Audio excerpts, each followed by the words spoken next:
All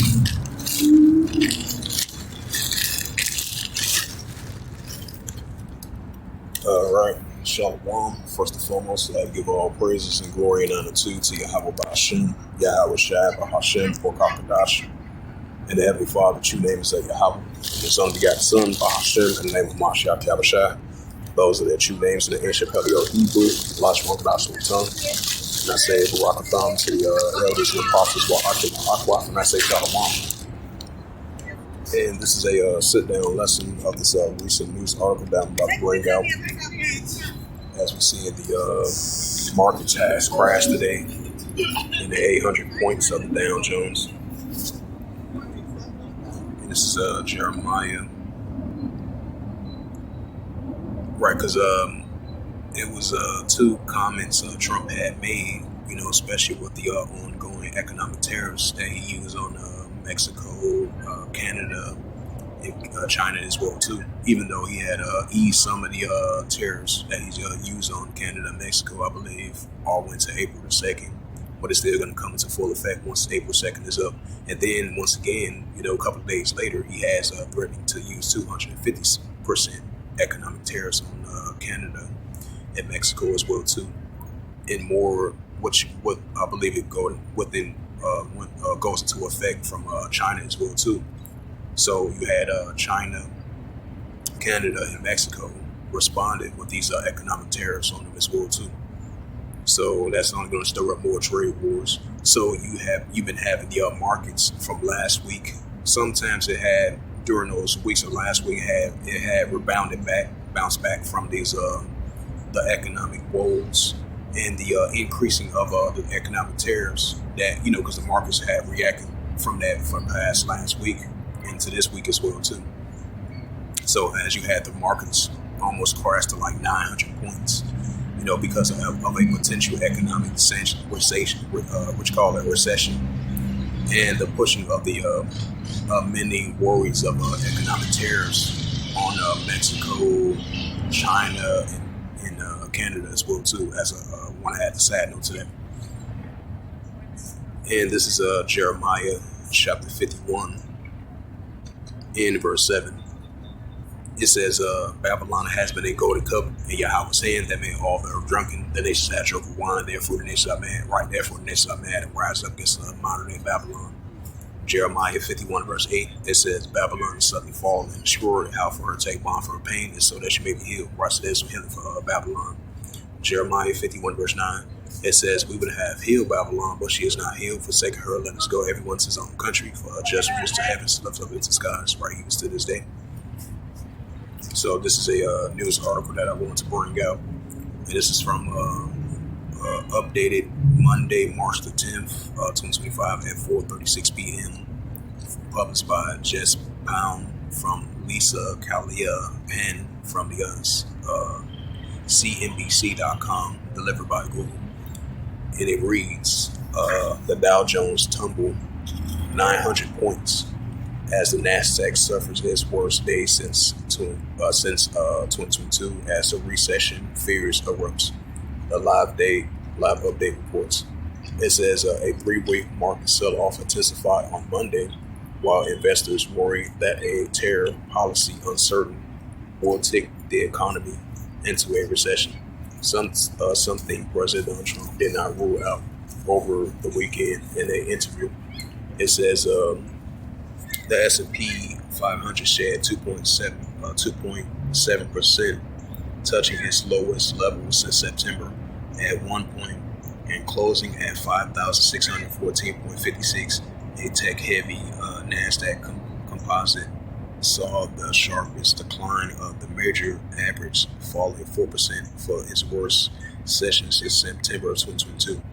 And it closed it at 17,468.32. The Dow Jones Industrial Average dropped negative 890.01 points, or 2.8%, ending at 41,911.72. Right, because it was at first it was like at 43,000. It dropped from 43,000 to like 41,000. It says the S&P 500 is off at 8.7% from its all-time high reached February the 19th. And the Nasdaq composite is off nearly 14% its recent high. A 10-year decline is considered a correction of all Wall Street. It says the losses worsening as the day went on, but the major average came off their session lows just before the close. The magnificent seven cohort on the stars on the bull market led to declines Monday as investors dumped the group for perceived safe places.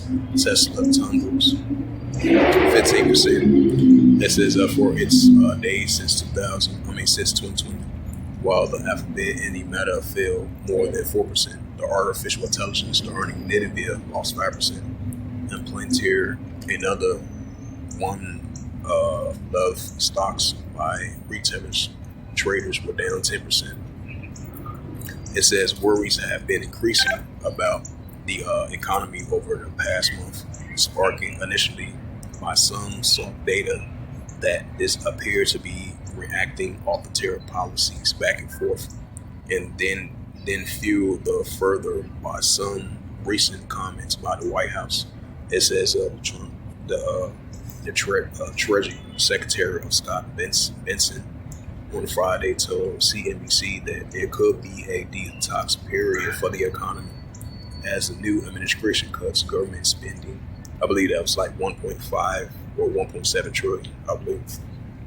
It says then an interview aired Sunday. President Trump's response to the question following a new news about the possibility of a recession by saying the economy was going through a period of transition. It says, what I have to do is build a strong economy, Trump says. You can't really watch the stock markets. It says Goldman Sachs slash an economy growth forecast in recent days. It says because of the potential tariff effects. It says we are in the throes of manufacturing correction, saying Stoltwell, chief investors strategic at the CARFA research. I said manufacturers because it's really based on response to the new administration tariff programs, or at least threats of tariffs, and what kind of impact will have on the economy. It says signs of investors taking off risk for evidence everywhere on Wall Street. It says a core volatile index, a measure of trade fear, jumped on the highest since December. It says the Bitcoin stable back below 80,000, and Treasury yields decline. And the S&P 500, the declines of the S&P 500 will have been the worst, or it says were or not for a rotation.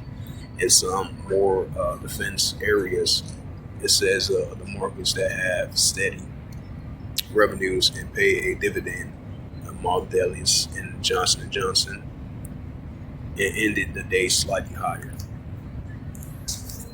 Right, so once again, it says the Dow Jones nearly 900 points, and the Nasdaq suffered its worst day since 2022 as recession fears. Once again, this is Jeremiah 51 verse 8. Babylon is suddenly falling short. How for her take one for her pain, and so that she may be healed. Right, so there's a healing for Babylon. So we're seeing increasing signs of it, even if it is a transition of the economy. But we see in the downfall of modern day Babylon the Great. That mystery daughter Babylon is sit upon many waters, and that's what we're seeing. And the nations are rising up against it. And this is Revelations chapter 18 and verse 1. It says, and after these things I saw another angel come down from heaven, having great power, and the earth was like with his glory. Revelations 18 verse 2, it says, he cried mighty with a strong voice, saying, Babylon the great is fallen, is fallen. It's become a habitation of deceivers, and they hold every foul spirit, and the cage of every unclean HATEF bird. Revelations 18 verse 3, for all the nations have drunken wine and wrathful fornication. Right, it makes perfect sense because all the nations are feeling that as well too, especially with those economic tariffs. They started to feel it as well too. Their markets are starting to crash as well too as of late. I believe there was a news article that came out of that as well too. This is Revelations 18 verse 3. For all the nations have drunken wine and wrathful fornication, and the kings of the earth will have committed fornication with her, and the merchants of the earth are waxed rich to the abundance of their delicacies. Yep. So with that, once again, hopefully this sit down lesson was edifying of this recent news article as of March the 10th. March the 10th, 2025 at 4:36 p.m. Eastern Time from CNBC.com. As it says again, the Dow Jones tumbles nearly 900 points as Nasdaq suffered its worst days since 2022 as recession fears erupt. So with that, hopefully this was edifying like I mentioned before. And with that, I'd like to give all praises and glory and honor to Yahweh Ba'Hashem, Yahweh Shai Ba'Hashem Kakadash, and the Heavenly Father. The true name is Yahweh, and His only begotten Son, Ba'Hashem, and the name of Mashiach Kavashai. Those are their true names in the ancient Paleo Hebrew, the Lashwan Kadash Lutum. And I say Barakatham to the elders and apostles, while Akima Akwaf. Until next time, I would say Kwame Ashrala and Shalom.